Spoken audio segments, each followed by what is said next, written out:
Hey, have you ever wondered how much a young working adult would need to survive in Malaysia? Have you ever wondered how about a young couple? How much would they need to survive in Malaysia? Well, today, I'm in the heart of the capital of Malaysia, KL, Kuala Lumpur. And yes, that is KLCC behind me. Today, in this video, we're going to cover the cost of living in Kuala Lumpur as a young single working adult as well as a young couple. Hey, I'm Fran, one half of the corporate breakout couple. Together with my husband John, we retired in the year 2020 at the age of 40 years old. Today, we are in KL specifically just for you to find out how much the cost of living is in Kuala Lumpur, and we interviewed a few of our friends and family. Of course, they are not going to be shown. We've compiled all the data just for you, and here we go. Kuala Lumpur is the capital and is located in the state of Wilayah Persekutuan. KLCC and the surrounding buildings is where a lot of businesses and companies hold their offices, and it's very expensive to live around the KL city centre. Therefore, a lot of people choose to live within the surrounding neighbourhoods in KL, such as Cheras and Ampang Jaya. Over the last 2 decades, a lot of people opt to live in the neighbouring state, which is Selangor. A lot of people now are living in Petaling Jaya. They also stay in Puchong, Shah Alam, and the other neighbourhoods. Therefore, the cost of living for people living in Selangor and KL will differ depending on where they live and where they work. Let's talk about properties. 6 to 7 years ago, I was here in KL, right at this area, which is the heart of KL city centre, looking at residential properties as an investor. So now, in 2023, let's take a look at what the property prices are like now in the residential sector. What's the rent like and what are the latest launch prices? By us being here, giving you the latest property prices, it will give you a very good indication of what is it like for your living expenses for accommodation in KL. What we discovered was most people work in the city centre, but they do not stay there because the property prices are sky high. So where do they live? They live in the surrounding neighbourhoods, which are within 30 minutes to 1 hour away by car or by train. On this trip, we went on the ground to speak to friends and family who stay and live here for many years to find out about the different accommodation and property prices. Here's the same map illustrated earlier, and taking reference from the city centre, which most people worked in, we are going to highlight to you 4 different areas where we're going to show you the purchase price of the properties there as well as the rental amount. Do note that the parameters for the apartments from the 4 different areas may differ. For example, it could be leasehold versus freehold, it could be a 2-bedder versus a 3-bedder, or it could be a later built. The first area is Kota Damansara. We are looking at a 2-bedroom, 2 baths at 1,000 square feet, which is the leasehold built 2018. The cost of the apartment currently in the market is 1.25 million ringgit, and to rent a unit like this, it will cost you 2,500 per month. The second area is at Petaling Jaya at SS13, where we have a 3-bedder and 2 bathrooms, which is a lot smaller at 800 square feet leasehold, and the build is 2021. The cost of the apartment will be 750k on the market right now, and to rent is 2,600 per month. The third area is at Ampang Jaya, which is near to the KL city centre. We are looking at a 2-bedroom, 2 baths at 750 square feet, leasehold, and the build is 2022. The purchase price is at 1.1 million, and to rent it is at 3,000 per month. Now, what about staying in the most prime location, which is at KLCC itself? There is a new launch by the developers Eastern and Oriental for 2-bedroom, 2 baths at 1,200 square feet, freehold, and the build is for 2025. We are looking at 2.4 million, which is an average 2,000 PSF to purchase. Because the project is not ready yet, so for a very similar 2-bedder in the same area, costs you around 3,600 ringgit per month. Let's talk transportation in Kuala Lumpur. You know, Malaysia is very big, and Wilayah Persekutuan and Selangor are also very big states. So people are used to owning their own transportation, like motorbikes and cars.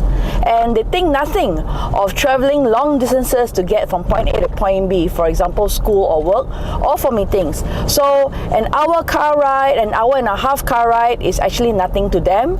And plus a traffic jam, they are actually used to being in cars for a very long time. I personally find it very stressful driving in KL because KL is full of highways and a lot of them are one-way roads. So if you make the wrong turn, you need to travel quite a distance in order to get back to your original destination. So I'm in the passenger seat and John is driving, and we always have our ways turned on to direct us.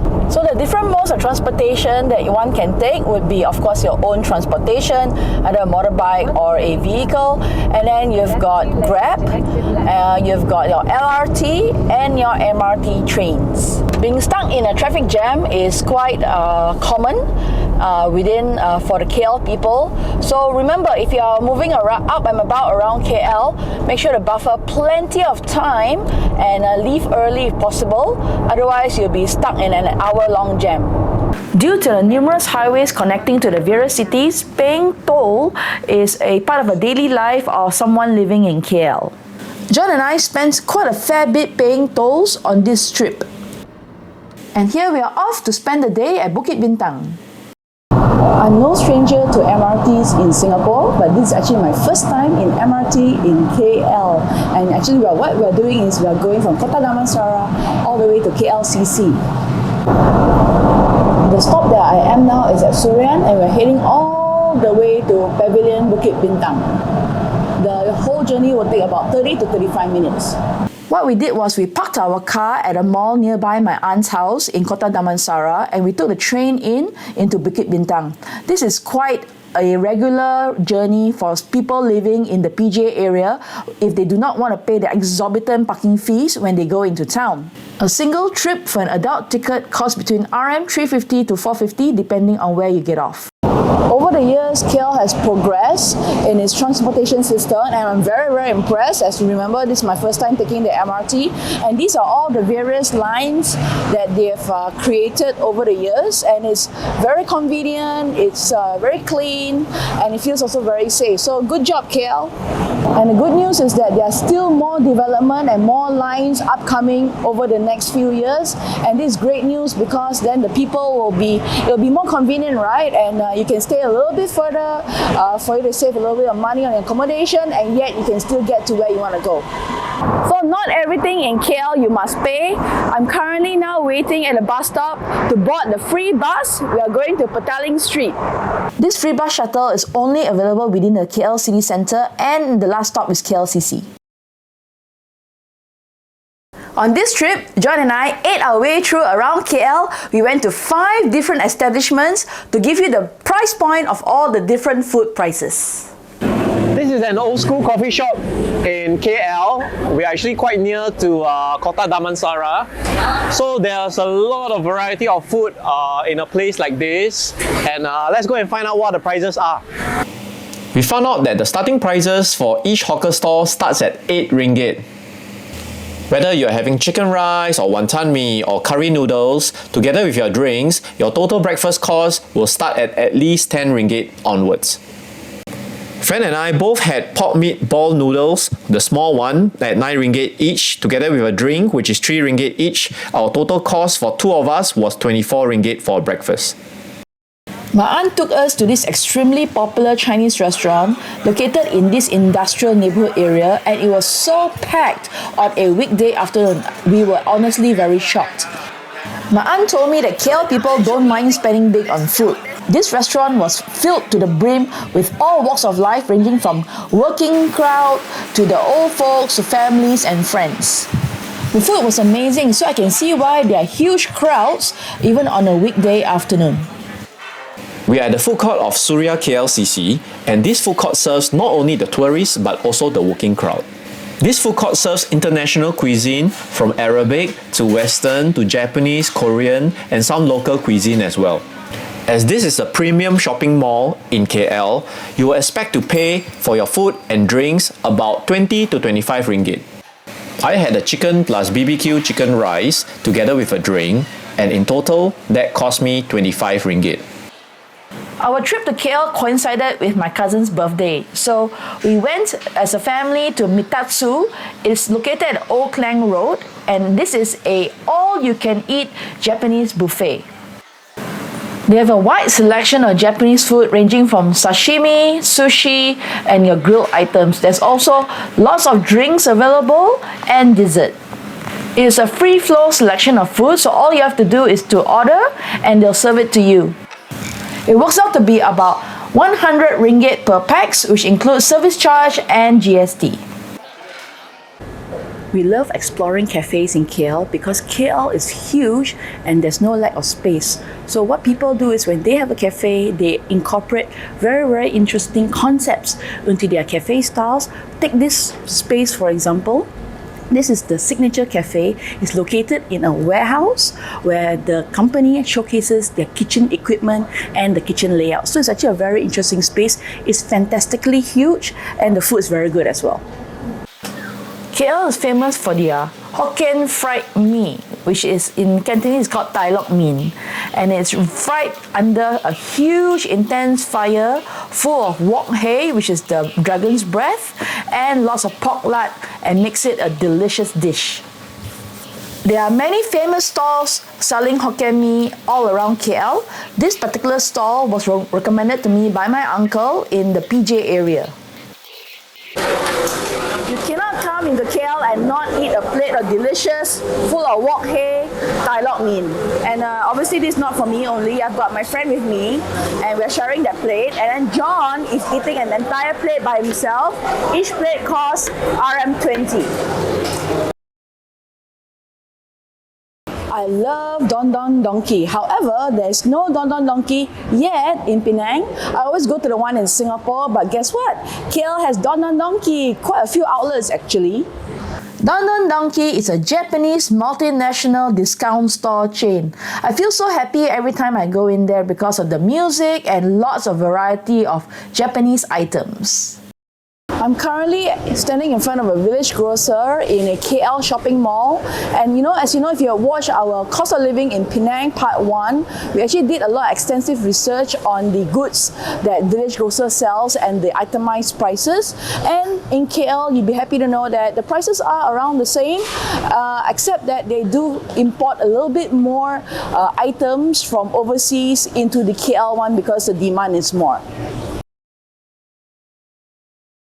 It is so easy to spend money the moment you go to KL. For example, there's a shopping district called Bukit Bintang. We've got your whole row of shopping malls. And now, of course, you've also got your neighborhood malls. And there's even more coming up as I speak. KL is also a hub for all the different international fairs. For example, Mata Fair, which happens twice a year. And you can get great bargains for all things related to travel. There's no lack in entertainment as well in Kuala Lumpur because KL hosts a lot of musicals and concerts from local artists and international artists. You can also get the Genting Highlands, which is famous for its amusement parks, hotels and casinos, and it's only 1 hour drive away from KL. Welcome to Bukit Bintang area. Behind me is Pavilion, one of my favorite shopping malls. And the only reason why I'll come to KL, besides friends and family, is when I want to do a little bit of shopping, because there are a lot of things which you cannot get in Penang, they can actually get in KL. For example, your branded stuff. You also have got your different types of omakase. You also have different restaurants, which you just can't get in Penang, because Penang is actually more famous for the hawker fare and not so much for the restaurant food. So in KL, of course, people will come from all walks of life to experience the city life, and it's pretty similar to Singapore. I like Singapore more, well, because I'm biased. I did live in Singapore for 13 years. To me, KL is a little bit more crowded. There's more traffic jams, but overall, yeah, the atmosphere in KL right now, well, this is the Puasa month, which means that the Muslims are fasting, so it's a little bit more quiet than usual. But other than that, as you can see, it's all about hustle, bustle, city life, and we're in the shopping belt. Every time I ask my friends who live in KL, hey, what are you doing over the weekend? They'll normally typically answer me, oh, we're just gonna hang out at the mall. And because KL has so many different types of malls and they are very huge and has many offerings, one can really spend a whole day there going for brunches, lunches, high teas, till dinner. And of course, you can do your high-end shopping there, watch a movie, go and do your grocery shopping, and lots more. There's a huge range of international cuisine available in KL. In fact, you can go to the same mall to eat and not run out of food choices. And this is just in one mall.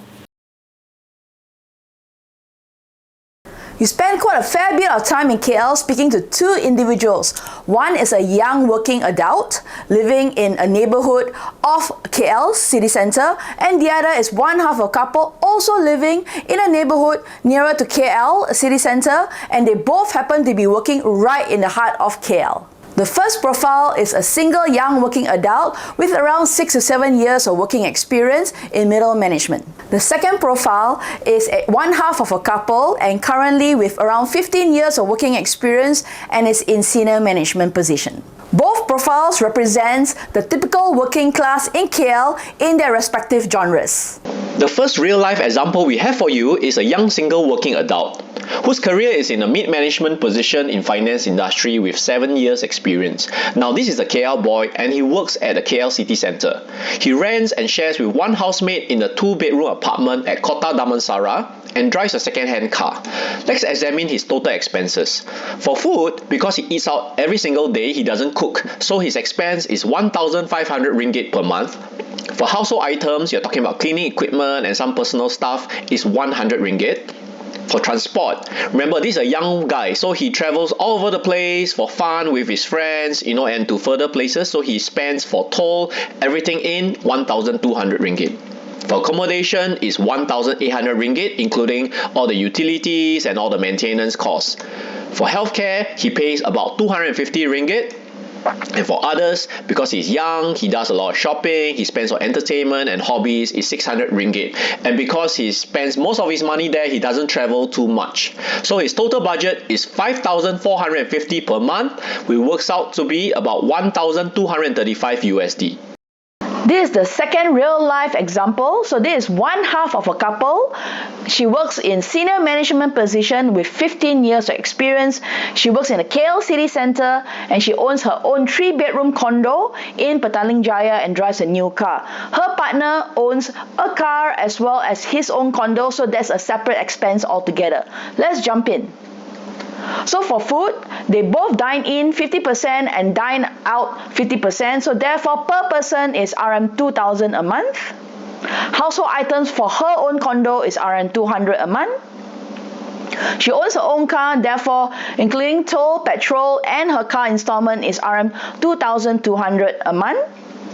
Accommodation, so this is only for her own condo, including maintenance and her mortgage is 3,950 ringgit a month. Healthcare for insurance is 950 a month. And for others, this person, her hometown is not KL. Therefore, she goes back to her home state 4 times a year and she likes to go for international travel 2 times a year. Therefore, including shopping, hobbies and travel, her budget is RM $2,500 a month. Therefore, her budget is $11,800 per month in ringgit, and that works out to be 2,675 US dollars a month. So there you go. The cost of living in KL is considerably more expensive compared to the other states. And in fact, I was actually telling John that if we were to live in KL, we probably need to up our daily expenses budget by 50%.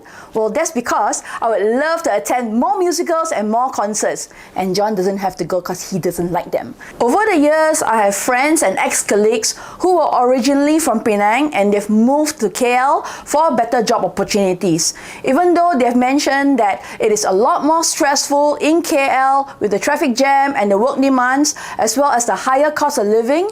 They also mentioned that they are unable to move back to Penang purely because Penang isn't able to match their current salaries. Unfortunately, this is the conundrum that most people face when they move to KL from the other states. Increasingly over the years, I found that this is the situation that my own friends in my generation are currently facing, where they are earning a good salary in KL, but they also have aging parents in their home state that they want to visit or take care of. So here's some food for thought. There is no such thing in this world as a free lunch. There's always a price to pay in every decision that we make. The key to fulfillment and happiness is that we must be okay in the eventual decision that we make. We hope we have given you a good insight to the various courses here in KL. If you like this kind of videos, comment below so that we can continue making more of them. Please like this video and subscribe to our channel so that you don't miss out on any of our content in the future. Thank you and bye-bye.